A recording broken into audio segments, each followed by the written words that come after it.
قال عزيز خنوش رئيس الحكومة إن مصادقة البرلمان على مشروع قانون الإضراب وفر للمغرب قانون يعطي ضمانات للمستثمرين وللمنظمات العالمية بأن هناك ضمانات للاستثمار في المغرب.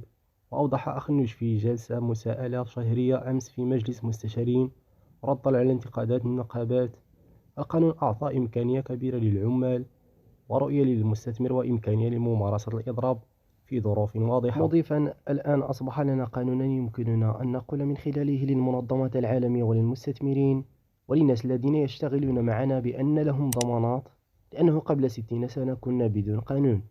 وأوضح أخنوش أن تمت مراجعة القانون مقارنة مع صيغته الأولى وأن النص فيه توازن كبير. وفي خطاب مطمئن للنقابات قال: علاقتنا بالنقابات أكبر من قانون الإضراب، نحن نحترم النقابات ونحترم إضراباتها، وعلاقتنا أكبر من قانون الإضراب.